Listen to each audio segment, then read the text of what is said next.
Hello guys, welcome to प्रयास. माय name is Aditya. Guys, आजचं हे जे स्पेशल सेशन आहे ते अशा कॅन्डिडेटसाठी आहे की जे आता त्यांच्या ग्रॅज्युएशनच्या पहिल्या, दुसऱ्या, तिसऱ्या, चौथ्या वर्षाला आहेत, बरोबर, किंवा ज्यांचं आता जस्ट ग्रॅज्युएशन झालं आहे आणि त्यांनी आत्ताच नुकतंच प्रिपरेशनला सुरुवात केली आहे आणि ते 2027 किंवा 2028चा अटेम्प्ट टार्गेट करत आहात. जर तुमचं आत्ता ग्रॅज्युएशन झालं आहे आणि तुम्ही आता 26चा अटेम्प्ट टार्गेट करत असाल तर माझं म्हणणं असेल की थोडा उशीर झालेला आहे. आता there is no point in running into this race. चलो, प्रीपर्यंत तर आपण पोहोचू, पण प्री नंतरचा जो पुढचा मेन्सचा वेळ आहे तो खूपच कमी आहे. म्हणजे हार्डली किती 3-4च महिने मिळतात आणि एवढ्या वेळामध्ये मग ऑप्शनल, GS वगैरे या सर्व गोष्टी नाही होत. तर गाईज, मला असं वाटतं की जर तुम्ही शेवटच्या वर्षाला आहेत आणि आत्ता तयारी करतायत किंवा तुम्ही इलिजिबल पण असाल आणि आत्ता सुरुवात केली आहे किंवा पहिल्या, दुसऱ्या, तिसऱ्या वर्षाला आहात, तर हे सेशन व्यवस्थित बघा की आपल्याला नेमकी पुढचा रोडमॅप कसा ठेवला गेला पाहिजे, कशा पद्धतीने रिक्वायरमेंट आहे एक्झामची आणि आपण नेमकी कशी एक्झॅक्ट स्ट्रॅटेजी आखली पाहिजे जेणेकरून हा जो जर्नी आहे UPSCचा म्हणा किंवा MPSCचा म्हणा तो एकदम इझी होईल आपल्यासाठी. कारण पहा, माझा फंडा क्लिअर आहे किंवा तुम्ही पण तुमच्या आजूबाजूला ह्या गोष्टी पाहिल्या असतील की हा जो आपला प्रवास आहे UPSC MPSCचा, बघायला गेलं तर 10-10 वर्ष पण पोस्ट मिळत नाही आणि बघायला गेलं तर असे पण काही कॅन्डिडेट्स असतात की जे 1.5-2 वर्षात पण पोस्ट काढून घेऊन जातात. तर मला असं वाटतंय जर तुम्ही कम्प्लिटली फ्रेशर आहात आणि आत्ताच तयारीला सुरुवात करत आहात तर ही जी स्ट्रॅटेजी मी सांगतो एकदा बघा, तुम्हाला पटली ती फॉलो करा. त्या पद्धतीने जर आपण हे 1.5 वर्ष व्यवस्थित डेडिकेटेडली स्टडी केला तर 27चा अटेम्प्ट आपण चांगल्या पद्धतीने टार्गेट करू शकतो. चलो, तर मग आजच्या सेशनला सुरुवात करूयात. अगेन, ज्यांनी ऑलरेडी हे सेशन पाहिलं असेल किंवा माझ्याशी यूट्यूबवर किंवा डायरेक्टली इनडायरेक्टली कनेक्टेड असाल, तुम्हाला माहिती आहे आपण या सेशनमध्ये काय असं फॉल्स मोटिवेशन नाही देणार आहे की असं केलं की असं होईल, तसं केलं की तसं होईल किंवा काहीतरी एकदम मोठमोठ्याल्या कमिटमेंट द्यायच्या की असं पण काही करणार नाही आहे. एकदम प्रॅक्टिकल अप्रोच. या 4 गोष्टी करा, या 4 गोष्टी व्यवस्थित फॉलो करा. डेडिकेशन हवं, सिन्सिअरिटी हवी, हार्डवर्क हवा आणि त्याच्यासोबत थोडंसं स्मार्टनेस पण. हे सगळं जर फॉलो केलं तर मग आपला UPSC आणि MPSCचा मग पूर्ण हा जर्नी आपला सुकर होतो.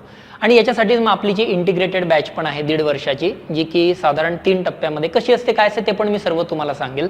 पण मी म्हणेल तो दुसरा भाग, इंटिग्रेटेड बॅच जॉईन करा नका करू, that is up to you. पण निदान हा प्लॅन तरी अशा पद्धतीने असला पाहिजे, मला असं वाटतं की जेणेकरून तुम्हाला गोष्टी मग पुढे जरा चांगल्या पद्धतीने करता येतील.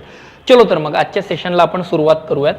तर बघा, आज जेव्हा आपण साधारण चर्चा करतोय किंवा जेव्हा तुम्ही हे व्हिडिओ बघत असाल, तुमच्या एक्झामला, ॲक्च्युअल अटेम्प्टला मला असं वाटतं की 12 महिन्यांपेक्षा जास्त कालावधी शिल्लक आहे.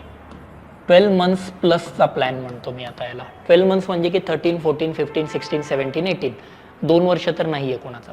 आता तुम्ही म्हणाल की सर पुढच्या वर्षी एक्झामची तारीख तर नाही आली आहे. बघा, तारीख जरी नाही आली आहे तरी सगळ्यांना माहिती आहे UPSCची किंवा MPSCची प्रिलिम्स ही आपली मेमध्येच होत असते. तर आपण जो काही आता प्लॅन बनवणार आहोत तो मेच्याच पॉईंट ऑफ व्ह्यूने बनवणार आहोत. म्हणजे जर तुम्ही आता जरी चर्चा केली की साधारण 12+ महिने आपल्या हातात आहेत, माझं म्हणणं काय असतं की जेव्हा तुम्ही प्रिपरेशनला सुरुवात करतायत तुम्ही तुमचं प्रिपरेशन फेज मॅनरमध्ये केलं गेलं पाहिजे. रँडमनेस नसली पाहिजे की धरलंय, हे पुस्तक घेतलं वाचलं, ते पुस्तक घेतलंय वाचलंय, तसं पुढे जातोय, असं नसलं पाहिजे. कारण काय होतं बघा, स्पर्धा परीक्षेची सुरुवात करतोय, सगळ्यात पहिले वाचायला घ्यायचं म्हणजे लक्ष्मीकांत म्हणजे पॉलिटी. सर्वजण जातात, पॉलिटी घेतात, वाचायला सुरुवात करतात, मग ते लक्ष्मीकांतचे पारायण करत जातो. अनफॉर्च्युनेटली रिझल्ट हाती लागत नाही. मला सांगा, तुम्ही प्रिलिम्स देतात किंवा जे काही कॅन्डिडेट प्रिलिम पास होतात, पास नाही होत, सर्वच लोक लक्ष्मीकांत वाचतात, मग सर्व लोक प्रिलिम का बरं पास होत नाही? काहीतरी अप्रोच असेल ना वेगळा. असं जर काही राहिलं असतं की हे पुस्तक घेऊन तुला कलेक्टर बनवून देतो, मी 2 आठवड्यात पाठ करून टाकतो, पण या एक्झामिनेशनला फक्त पाठांतर नाही लागत, तर आपल्याला त्याच्या पलीकडे जाऊन एक प्रॉपर प्लॅन असावा लागतो. टप्प्याटप्प्याने सेल्फ ॲनालिसिस करावं लागतं. म्हणून मी काय करतो की हे जे 12 मंथ्स आहेत हे 3 स्टेजेसमध्ये मी डिवाइड करतोय. बघा, आता इथे पर्पजफुली मी UPSC आणि MPSC दोघांचा विचार करतोय, कारण कसं आहे, syllabus more or less same आहे. प्रिलिम्सचा काही ॲस्पेक्ट वेगळा असतो, त्यावर पण मी बोलेल, पण मेन्सचा सिलेबस सरळ कॉपी पेस्ट आहे. त्याच्यासाठी तुम्हाला पूर्वतयारी पण सेम करावी लागते. प्रिलिमचा 20 ते 30% पार्ट वेगळा असतो, तो कॉल आपल्याला जानेवारीमध्ये घ्यावा लागतो, म्हणजे पुढच्या वर्षी ते. तर 3 टप्प्यांमध्ये आपल्याला प्रिपरेशन करावं लागतं. पहिलं मी म्हणतो की तुमचे बेसिक्स क्लिअर असावे लागतात आणि ह्या फेजला मी म्हणतो की हा जो पहिला टप्पा आहे हा NCERT फेज आहे. आता बरेच जण म्हणतात स्टेट MPSC वाले की आम्ही स्टेट बोर्ड वाचतो. स्टेट बोर्ड ठीक आहे, पण यार ते प्रीला लागतात कमी अधिक प्रमाणात. जर तुम्हाला डिस्क्रिप्टिव्ह मेन्सची तयारी करायची असेल, no matter whether you are writing UPSC, no matter whether you are writing MPSC, माझं सजेशन असतं पहिले NCERTची बैठक तगडी पाहिजे, तगडी पकड हवी NCERT वरती. कशासाठी? याचे 2-3 टप्पे. आधी मी स्टेजेस सांगतो, मग आपण जरा एक एक स्टेजचं महत्त्व लक्षात घेऊ. तर माझं म्हणणं असतं, पहिले बेसिक्स, त्याच्यानंतरचा टप्पा आहे तो मेन्स, आणि त्याच्यानंतरचा टप्पा आहे तो प्रिलिम्स. तर प्रिलिमसाठी मी म्हणतो 5 ते 6 महिने दिले गेले पाहिजेत. याच्यासाठी 6 ते 7 महिने दिले गेले पाहिजेत. आणि याच्यासाठी साधारण 2 ते 3 महिने दिले गेले पाहिजेत. तर मग असा हा टोटल आपला 12 ते 18 महिन्यांचा प्लॅन हा व्यवस्थित जातो. आता एक एक टप्पा मी या पद्धतीने का डिवाइड करतोय, चलो मग जरा त्यावर पण आपण थोडीशी चर्चा करूयात की कशा पद्धतीने चालतं. तर बघा, सगळ्यात पहिला टप्पा मी NCERTचा फेज सांगितलाय. आता हा NCERTचा फेज का बरं महत्त्वाचा आहे? UPSCसाठी चलो एक वेळ बऱ्यापैकी माहीत असते की NCERT वाचाव्या लागतात, पण त्या का वाचाव्या लागतात हे कोणी सांगत नाही. कोणीतरी सांगतं NCERT वाचायच्या, आपण वाचतो. राज्यसेवेलाही लागतात. का बरं? बघा, तुम्ही जर सिलेबस व्यवस्थित बघा, let's take an example of geography. तुम्ही जॉग्रफीचा सिलेबस बघा. तुम्ही जर जॉग्रफीचा सिलेबस पाहिला UPSC किंवा MPSCच्या मेन्सचा, तुम्हाला कळतं की सुरुवातच होते वर्ल्ड फिजिकल जॉग्रफी, जगाचा प्राकृतिक भूगोल. आणि मला सांगा, आपण प्राकृतिक भूगोल शाळेत कधी शिकलोय? शाळेत कसं शिकतो आपण? दक्षिण आफ्रिकेचा भूगोल, ऑस्ट्रेलियाचा भूगोल, ब्राझीलचा भूगोल, पाकिस्तानचा भूगोल, रशियाचा भूगोल हे शिकतो. आणि इकडे डिस्क्रिप्टिव्हचा पहिलाच प्रश्न आहे, पृथ्वीचे अंतरंग, प्लेट टेक्टॉनिक्स थिअरी आणि कॉन्टिनेंटल ड्रिफ्ट थिअरी. कसा तो मॅच होईल ना? काय होतंय, जर आपलं शिक्षण स्टेट बोर्डातून झालेलं असेल, आपल्याला त्या डिस्क्रिप्टिव्हच्या सिलेबसची तोंड ओळखच नसते. Let's take an example of polity. काय पॉलिटी शिकतो आपण? नागरिकशास्त्र, civics. What do we learn in नागरिकशास्त्र? पंचायत राज, जिल्हा परिषद, ग्रामपंचायत इलेक्शन, संपला विषय. इकडे लक्ष्मीकांतचं पहिलंच चॅप्टर आहे तुमचं हिस्टॉरिकल अंडरपिनिंग्स, बरोबर ना? ते कायदे आहेत, संविधान आहे. कधी शिकला शाळेत संविधान? म्हणून मी म्हणतो की एक बेस तुमचा NCERTमुळे पक्का असायला पाहिजे, बरोबर? काय होतं, NCERT व्यवस्थित केल्यामुळे पहिलं म्हणजे की बेसिक्स तुमचे क्लिअर होतात. बेसिक्स म्हणण्यापेक्षा तुम्हाला ॲटलिस्ट विषयाची तोंड ओळख तरी होते की नेमकी काय करायचं आहे आणि कशा पद्धतीने करायचं आहे. अदरवाईज काय होतं, मी बऱ्याच कॅन्डिडेट्सला पाहिलंय, काय करतो राव आपण, काहीतरी बॅच लावून घेतो, काहीतरी फ्रीमध्ये लेक्चर अवेलेबल आहेत म्हणून काहीतरी लेक्चर बघतो. आणि जॉग्रफीचं लेक्चर मी सुरू करताना सपोज प्लेट टेक्टॉनिक्सने करतो, काय चाललंय काहीच समजत नाही. मग तो फॅकल्टी पुढे पळत जाते, आपण त्याच्या मागे चेस करतो. फॅकल्टी पुढे पळत जाते, आपण त्याच्या मागे चेस करतो. हा पकडापकडीचा गेम वर्षभर चालतो. वर्ष 1.5 वर्ष झाल्यानंतर आपल्याला साक्षात्कार होतं UPSC MPSC म्हणजे काय, आणि मग तिथून खरा प्रवास चालू होतो. म्हणजे जो प्रवास ॲक्च्युली 1.5-2 वर्षामध्ये संपायला पाहिजे, क्लास त्याच्यासाठीच लावलाय ना आपण, प्रवास छोटा करण्यासाठी. अरे तुमचा सुरुवातच तिथून होते बॅच संपल्यानंतर, आणि मग तिथून पुढे आणखी 1.5 वर्ष झाले की 3-4-5 वर्षाचं सायकल हेच झालंय. सो हे टाळायचं असेल तर माझं म्हणणं असेल की दिस इज द राईट टाइम की ज्याच्यामध्ये आत्ताच आपल्याला NCERTमध्ये इन्व्हेस्ट करावं लागतं. सो पहिले बेसिक पक्क होतं. दुसरी गोष्ट म्हणजे जेव्हा तुमचे लेक्चर्स होतात, लेक्चर्स त्यांच्या अंडरस्टँडिंगसाठी तुम्हाला मदत होते, की एकदम सगळं नवीन नाही वाटत की अरे काय चाललंय हे, असं नाही होत कधीच ते. म्हणून मी म्हणतो बेसिक्स क्लिअर, लेक्चरची अंडरस्टँडिंग. तिसरा फायदा होतो NCERT वाचल्याचा महत्त्वाचा, ते म्हणजे की तुम्हाला तुमचा ऑप्शनल निवडायला मदत होते. जर आता तुम्ही सपोज कन्फ्यूज असाल, जॉग्रफी घ्यायचा का पॉलिटी घ्यायचा का हिस्ट्री घ्यायचा का इतर कोणता तरी घ्यायचा, बऱ्याच वेळा तुम्हाला अनुभव नाही आहे, आपण ते टेक्निकल बॅकग्राऊंडवरून आलेलो असतो, बॅकग्राऊंड वेगवेगळं असतं, शाळेमध्ये कधी शिकलेलं नसतो हे विषय. कोणीतरी काहीतरी सांगता रे XYZ ऑप्शनल चांगला आहे, चलो चलो तो घेऊ. कोणीतरी यूट्यूबवर सांगतो की मैंने कुछ पढ़ाई नाही, ऑप्शनल अच्छा ये ले लो, आपण तो घेतो. Guys, don't follow anybody like a sheep. मेंढरांसारखं मागं नाही जायचं. ॲनालिसिस करा ना. तुम्हाला जर कोणी म्हणतंय PSIR ऑप्शन चांगला आहे, बाळा घेऊन टाक PSIR ऑप्शनल आणि मार्क्स येतात, पण बाळा अरे तू NCERT वाचायला घेतोय, NCERTच्या टेस्ट देतोय आणि तिथंच मार्क नाही येतात पॉलिटीला, PSIRला कुठून मार्क येणार आहेत? त्या उलट हिस्ट्री अजिबात आवडत नाहीये. कोणी म्हणतंय हिस्ट्री वाचते मार्क्स येत नाही, पण दादा तुला जर मार्क येत आहेत NCERTमध्ये, घे ना हिस्ट्री ऑप्शनल. भावना बाजूला, आवड निवड बाजूला, मार्क्स दाखवा, विषय मिटवा. तुम्हाला काय PhD करायची PSIRमध्ये, नंतर करा ना. सो आपल्याला त्याची एक मदत होते ऑप्शनल, बरोबर. चौथा फायदा होतो NCERT जर तुम्ही व्यवस्थित थरोली कराल आत्ताच्या ह्या स्टेजमध्ये, म्हणजे मी साधारण म्हणेल की मे-जूनपर्यंत जर तुम्ही आत्ता जरी लागलात, NCERT जर व्यवस्थित केलात, तर चौथा बेसिक फायदा होतो की तुम्हाला बेसिक आन्सर रायटिंगची आयडिया येते.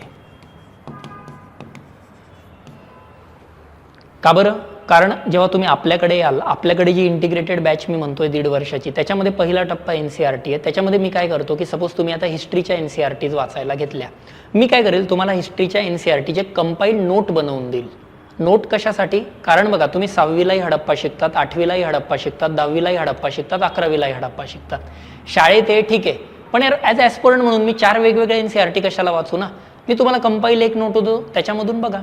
त्या उलट जे मराठीतून तयारी करतायत, मराठी ॲस्पिरंट काय करतात, मराठी करत असल्यामुळे इंग्लिशचा बोंब असते थोडीशी, मग आपण काय करतो, हिंदीमध्ये शिफ्ट होतो. अरे आपली हिंदी तेरको मेरको टाईप हिंदी आहे, ती अस्खलित हिंदी आहे. हिंदी वाचून मराठीत उत्तरं कसे लिहित आहेत? मी देतो ना ट्रान्सलेटेड नोट्स तुम्हाला. ऑफिस नंबरला पिंग करा, सगळ्या नोट्स तुम्हाला मिळतील. बरोबर? तर नोट्स देतो. आणि जर त्या नोट्समध्ये आपण काय करूयात, सपोज 20 चॅप्टर्स आहेत हिस्ट्रीच्या नोटमध्ये, आपण डिवाइड करू 10-10. पहिले 10 चॅप्टर वाचून झाले, आपण एक टेस्ट घ्यायची. टेस्ट 2 पद्धतीची घेऊ. एक येते तुमची डिस्क्रिप्टिव्ह, दुसरी येते ऑब्जेक्टिव्ह. टेस्टवरून आपल्याला अंदाज येईल की आपण जे वाचतोय ते बरोबर वाचतोय, चूक वाचतोय, काय प्रॉब्लेम येत आहेत, काय एरर येत आहेत, कसं येत आहे, काय येत आहे. त्याच्यावरून मग पुढे काम करायला सोपं जातं.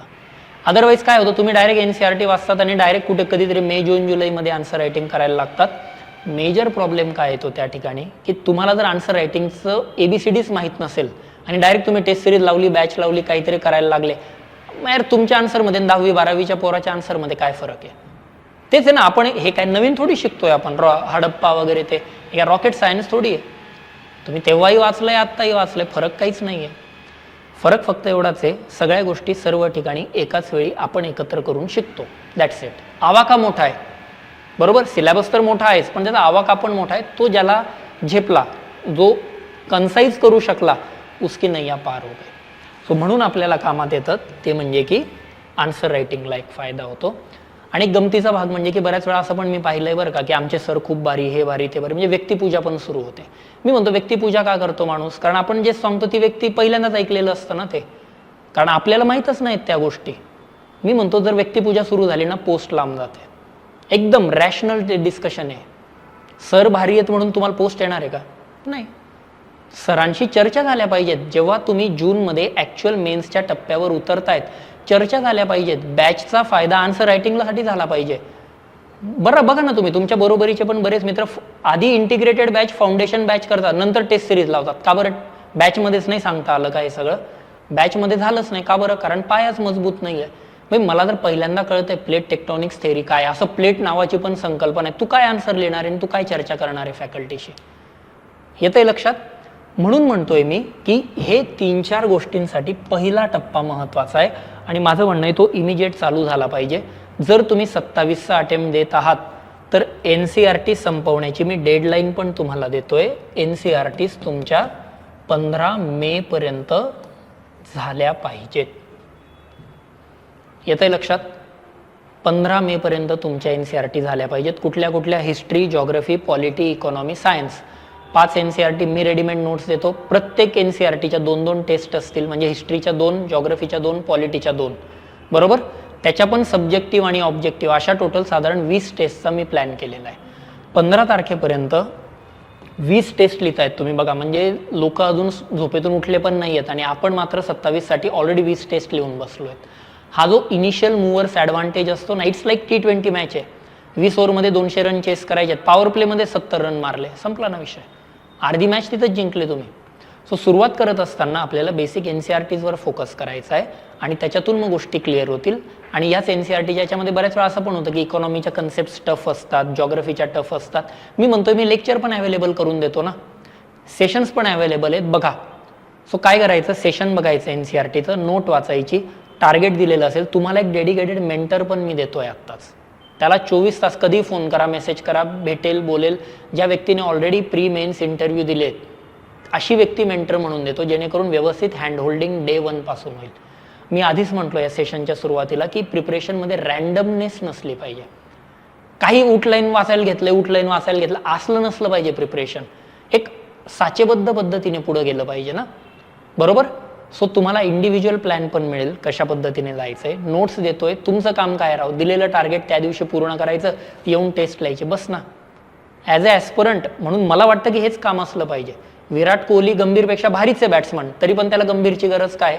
कारण हे बाकीच्या गोष्टी तो सांभाळतो ना. गंभीर कोणता बॉलर कसा आहे काय, हा गडी फक्त प्रॅक्टिस करतो. तुम्ही फक्त प्रॅक्टिस करा ना. सुरुवातीला भीती वाटते. तुम्ही म्हणाल की सर आम्ही आन्सर रायटिंग कसं करू, आम्हाला जमतच नाही, हे नाही ते नाही. म्हणून तर मी 20 टेस्ट देतोय ना टोटल, 10 डिस्क्रिप्टिव्ह आणि 10 ऑब्जेक्टिव्ह.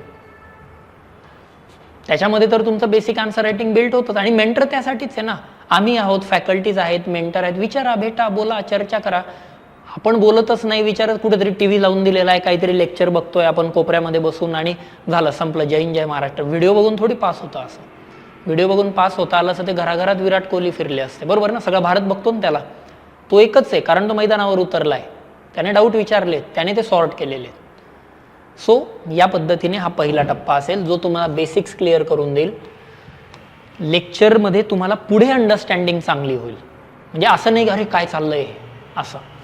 पुढे ऑप्शनल निवडायला मदत होईल. ब्लाइंडली ऑप्शनल निवडू नका. मी त्याच्यावर वाटल्यास एक सेपरेट सेशन पण घेईल की ऑप्शनल कसा निवडला पाहिजे काय, तर पण ब्लाइंडली नका निवडू. आणि शेवटचं म्हणजे तुम्हाला आन्सर रायटिंगचा पाया आत्तापासून मजबूत होईल आणि ती जी व्यक्तिपूजा आपण करतो ती व्यक्तिपूजा थांबेल. त्यामुळे आत्तापासून NCERTs गरजेचे आहेत, whether you are preparing for UPSC or MPSC. डिस्क्रिप्टिव्हला NCERT शिवाय पर्याय नाही. ऑलराईट, हा झाला पहिला टप्पा.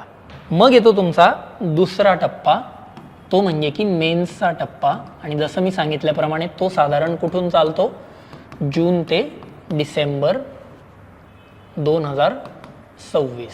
साधारण हे 6 ते 7 महिने आहेत. मला असं वाटतं की डेडिकेटेडली आन्सर रायटिंगवर फोकस केला गेला पाहिजे.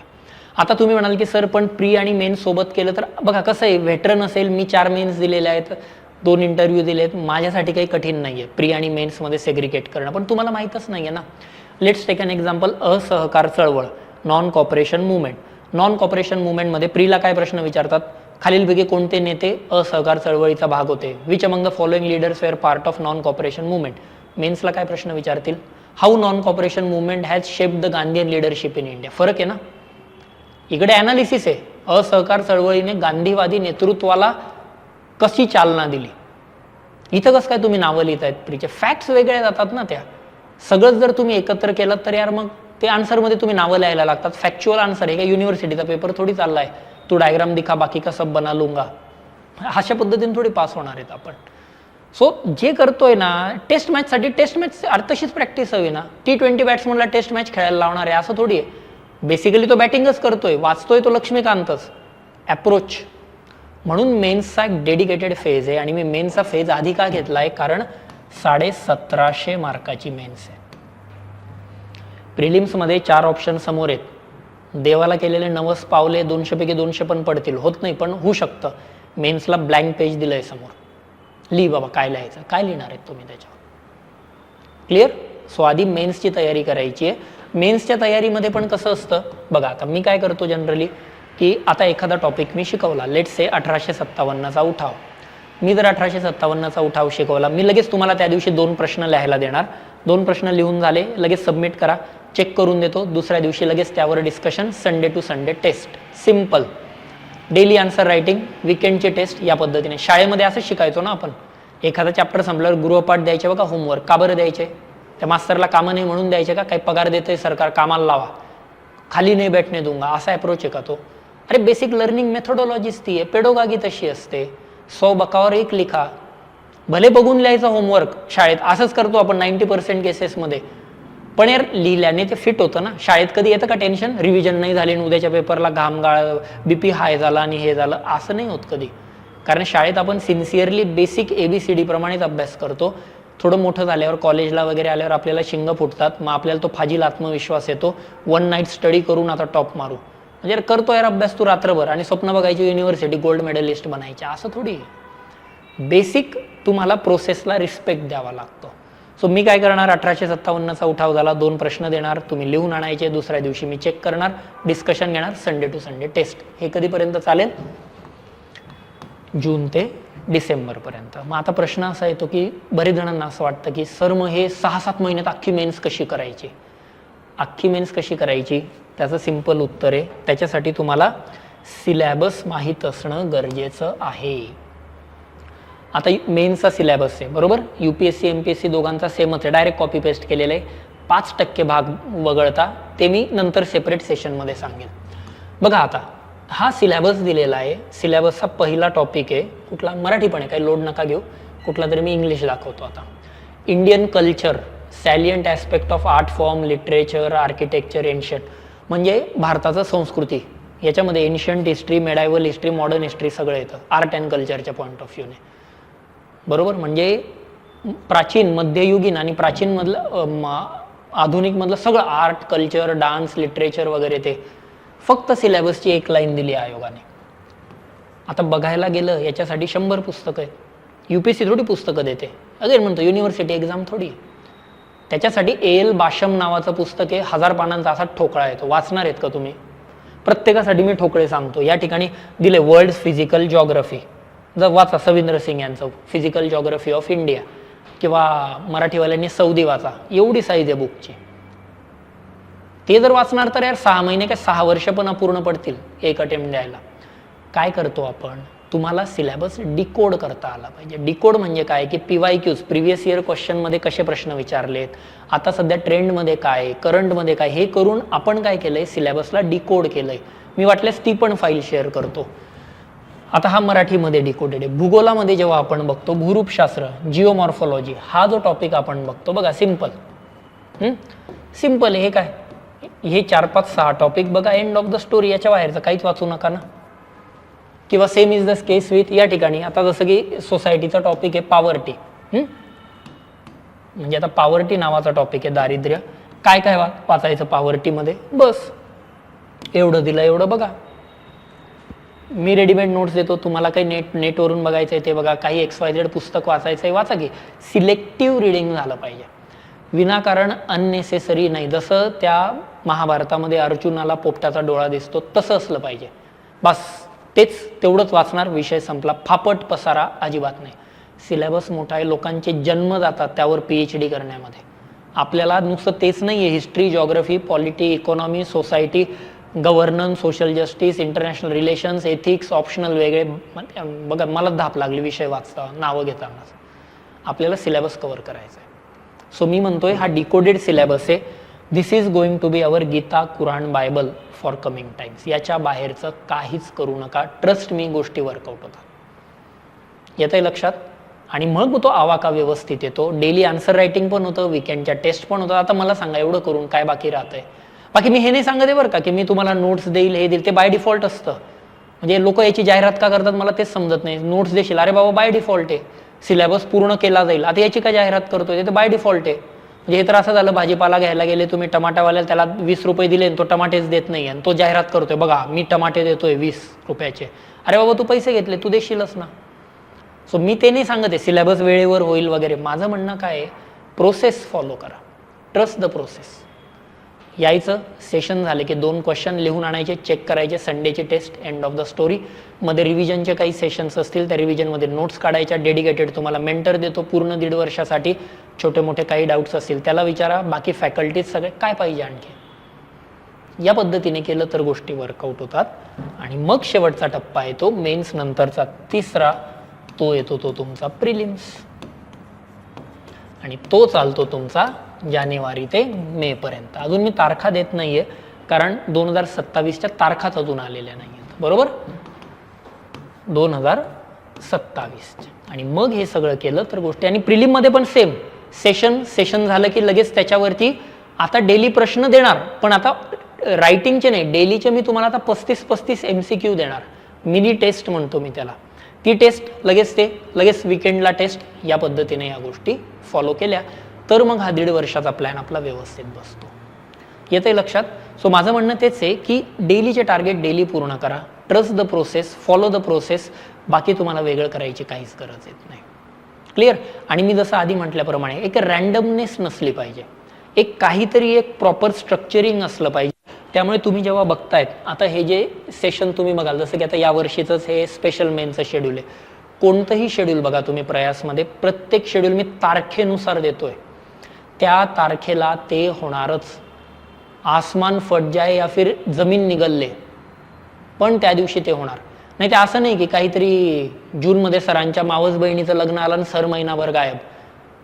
सरांच्या मावस बहिणीचं लग्न आहे, मी तुमचं का बरं दिवाळं काढतोय ना त्याच्यामध्ये. तुम्ही ॲस्परंट आहेत यार. मी जेव्हा स्वतः ॲस्परंट होतो मला नाही चालत असं की 2 महिने माझे सरच गायब आहेत. तर ते सरांनी काढा लग्न, पण कधी शेड्यूल बघा, विदाऊट हॅम्परिंग युअर कमिटमेंट्स. ओके, त्यामुळे हे डे वाईज. आता हे स्पेशल मेन्स आहे जे हे यावर्षी मेन्सला आहेत. हे प्रिलिम्स आहे या वर्षीचं. पुढच्या वर्षीचं अजून मी देत नाही आहे, कारण आयोगाने तारखाच दिलेल्या नाही आहेत. MPSC किंवा UPSCने शेड्यूल टाकलं पुढच्या वर्षीचं, मी देतो. बघा हे या डे वाईज आहे. 5ला काय होईल, 7ला काय होईल, 8ला काय होईल. आजची तारीख काय आपली, लेट्स से की आजची तारीख आपण 14 जानेवारी पकडू. बघा त्या दिवशी हेच होणार, याच पद्धतीने हे चालणार. आणि हे तुम्ही बाकी कोणालाही विचारून बघा, या पद्धतीने गोष्टी प्रयासमध्ये फॉलो होतात नाही होतात, मी बाकी काही सांगत नाही. आणि मी हे पण चॅलेंजवर सांगतो, तुम्ही XYZ कोणत्याही ठिकाणी जा, त्यांना सांगा सर मला 1.5 वर्षामध्ये या तारखेला या दिवशी मी काय करू ते मला सांगा, मी आज तुम्हाला सांगतोय या पद्धतीने तुम्हाला हे करायचं आहे. मोठी कमिटमेंट आहे. बाकी मी ते पण सांगतो, काही होऊन जाऊ दे माझ्या पर्सनल लाईफमध्ये किंवा कोणाच्या इथे, सर्व फॅकल्टी दिलेल्या कमिटमेंट या पद्धतीनेच फॉलो करतील. रादर माझं म्हणणं हे करायलाच पाहिजे. दिस इज प्रोफेशनलिझम. आणि हे असलं तर मग ते विद्यार्थ्यांमध्ये पण येतं, ते सर्व्हिसेसमध्ये पण येतं. येतंय लक्षात? तुम्ही वाटल्यास आपल्या टेलिग्राम चॅनेलवर कोणतंही शेड्यूल स्क्रोल करून बघा, याच पद्धतीने चालतं. बरोबर. सेम मेन्सचं जसं तुम्ही म्हणत होते ना की 6 महिन्यामध्ये गोष्टी कव्हर होतील की नाही, हे बघा हे गेल्या वर्षीचंच शेड्यूल आहे. अगेन या वर्षीच्या तारखा नाही आलेल्या, पण मी म्हणतोय साधारण जूनपासून आपण स्टार्ट करू, तोपर्यंत डेट येऊन जातात. 2 जूनला पॉलिटी चालू होणार, किती सेशनमध्ये होणार, कोण घेणार, हे सगळं कधीपर्यंत चालतंय तुमचं. सायन्स अँड टेक्नॉलॉजी 15 ते 31 डिसेंबर 15 सेशन धनंजय सर घेणार. एन्शियंट मेडायवल हिस्ट्री या पद्धतीने. So this is how a planning should be. आता प्रश्न दुसरा येतो की सर मग एवढंसं 15-20 लेक्चरमध्ये कसं संपणार आहे. एक सेशन 2.5-3 तासाचं असतं. सो टीचिंग अवर्स हे 51 अवर्स होतात. 2-2, 1.5-1.5 तासाचे पकडले तर ते सेशन आपले 25 ते 30 होतात. पहिली गोष्ट. दुसरी गोष्ट, फापट पसारा शिकायचाच नाही आहे ना. वर्ल्ड हिस्ट्रीचा जर सिलेबस तुम्हाला ठरवून दिलेला आहे, मी कशाला तुम्हाला सांगतोय जर्मनीचं युनिफिकेशन आणि इटलीचं युनिफिकेशन.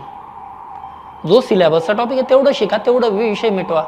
बाकी शिकायचे, PhD करायचे आयुष्य पडलंय. बरोबर.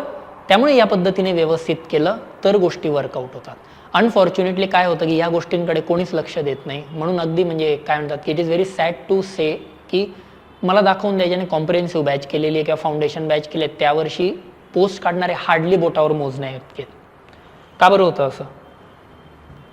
बॅच तर खूप लोक करतात, त्यातले काही 2, 4, 5, 10 लोकच का सिलेक्ट होतात? कारण यार हे कोणी करतच नाही, ते लोक आधीवर करून येतात, पास होऊन जातात असं. बाकी मी काय बॅचची जाहिरातबाजी किंवा काय खूपच असं काय टॉपरचे व्हिडिओज आणि हा असं मी तसलं पण काही करणार नाही. सो जे आहे बेसिक प्लॅन आहे, जूनपर्यंत करा. NCERTs जून ते डिसेंबर करा, मेन्स जानेवारी टू पुढचं मे करा, प्रिलिम्स, दॅट्स इट. 3 टप्प्यामध्ये प्रिपरेशन करा. NCERTच्या टप्प्यामध्ये तुमचं बेसिक क्लिअर होईल, ऑप्शनलमध्ये क्लॅरिटी येईल, बेसिक आन्सर रायटिंगला कळेल तुम्हाला. पुढे मेन्समध्ये रेफरन्स बुक्स, ॲडव्हान्स, ऑप्शनल वगैरे सगळं डिटेलमध्ये 6-7 महिन्यात पुढे, आणि जानेवारीपासून फुल फोकस मग प्रिलिम्सला. आलं लक्षात? तर मग अशा पद्धतीने हा 1.5 वर्षाचा प्लॅन असतो इंटिग्रेटेड बॅचसाठीचा. If you want to join the integrated batch, काही असेल ऑफिस नंबरला कॉल करा, मेसेज करा, काय that is I am living up to your own wisdom. पण 1.5 वर्षासाठी जर तुम्ही 27चं टार्गेट करत असाल तर ही डेडलाईन ॲटलिस्ट फॉलो करण्याचा प्रयत्न करा. ठीक आहे. तर मग या पद्धतीने या सगळ्या गोष्टी चालतील. आय होप माझा जो मेसेज होता की पुढचं प्लॅनिंग कसं असलं पाहिजे, काय असलं पाहिजे, यात क्लिअर होतं आहे. याच्यानुसार मग तुम्हाला तुमच्या एक्झाम्स वगैरे सर्व ॲडजस्ट आहे ना. तुम्हाला वर्षभराचा शेड्यूल माहिती आहे, या दिवशी हेच सेशन होणार, या दिवशी हेच चालणार.